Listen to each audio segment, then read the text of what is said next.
idea about the birth of the Jewish people, the nation of Israel. It's interesting that according to the Torah, the founder of the Jewish people, of the children of Israel, is Abraham. But he starts out not in Israel, which will be the homeland of the Jews, but in Ur Kasdim, Ur of the Chaldees. He was a Chaldean, somewhere in the area of Babylon, which is today modern-day Iraq. And from that place, he migrates, as God asks him to, when God says to him, Lech lecha, go to the land that I will show you, which is the land of Canaan, which eventually will become the land of Israel and the land of Judah and Judea, and today known as modern Israel. This pattern continues because you see that eventually when the Jewish people grow, there are several stages. The first is the stage of the Avot, the Hebrew forefathers, Abraham, Isaac, and Jacob. And then the next stage is the Shvatim, the tribes, the 12 sons of Jacob. The Torah then says there's another next stage, which is the stage of Shivim Nefesh, 70 souls.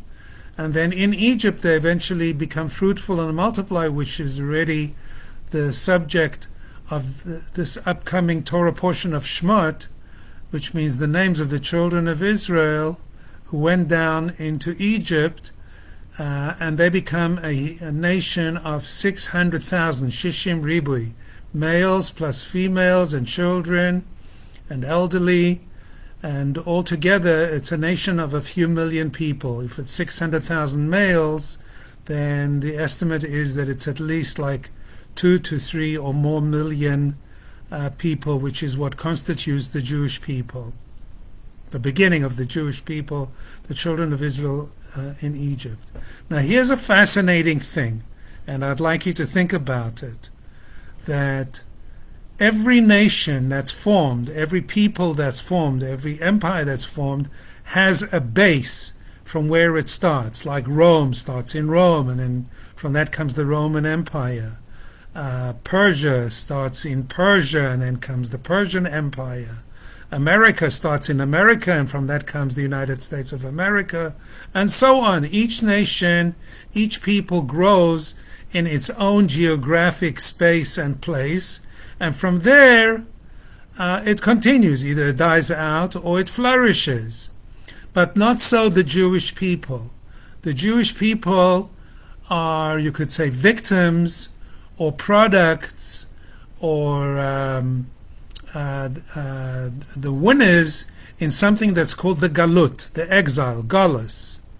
And the Jewish people in the very beginning, at the very beginning, are born, so to speak, as a nation, not in Israel or the land of Israel or the land of Canaan or the land of Judah, but rather strangely, they are born as a nation in Egypt, Mitzrayim. And in fact, our national day of liberation, so to speak, is Pesach, when we celebrate the birth of the Jewish nation, when it comes out of literally the Exodus, which is the name of this book now that we are beginning to read in Shul every Shabbat, the book of Exodus, Shemot, which describes the birth and the expansion and then eventually the escape of the Jewish people known as the children of Israel, the Bnei Yisrael, out of Egypt. The concept is, it's Goy Mikerev Goy, a nation that's born from another nation, literally like a birthing process, that the mother gives birth to a child. So the nation of Egypt is literally the matrix that gave birth to the children of Israel. And when they leave Egypt, when the children of Israel leave Egypt, it's like a birthing process, literally. They go out, they then become a nation, a free nation, and they receive the Torah at Mount Sinai, which is their constitution. And once they have that, the physical freedom and the Constitution, which is a covenant between the children of Israel and God, then and only then are they ready to go into their land, the land of Israel. Now, interestingly, I want to conclude with this point that one of the things that comes out of this whole situation is that the children of Israel, meaning the Jewish people, are inoculated. They have the strength, they have the genetic makeup. It's in their foundation to survive and to flourish in exile. And in fact, if you look at Jewish history, going back to the time of Abraham, 3,500 years, the Jewish people and the children of Israel have spent the bulk of their time, more time in exile than actually in their own land, and have actually flourished in the exile. They've become great in the exile. Whereas usually when a people is exiled from its land, it's diminished and it loses its language, its culture, its identity. With the Jewish people, it's on the contrary, a kind of paradoxical thing, that they gain strength, they become more Jewish, more identified with their Torah and with their culture and with just being Jewish, which does come essentially from the Torah. And even interestingly, the greatest Jewish leader, according to the Torah, is Moses, Moshe Rabbeinu. He grows up not in a Jewish home. He grows up in the palace of Pharaoh, under the very nose of the Pharaoh, in the glory of ancient Egypt. And over there he comes to a self-awareness and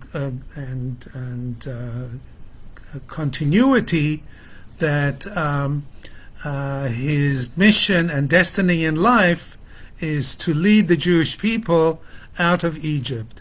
So both in the leadership and in the body of the Jewish people, they are inoculated and strengthened and have the genetic strength to resist and flourish in the exile.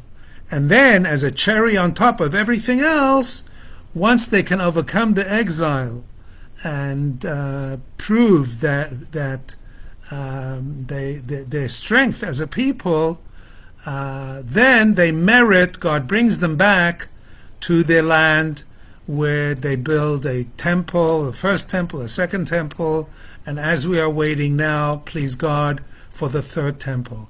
Thank you so much for listening, and Shabbat Shalom.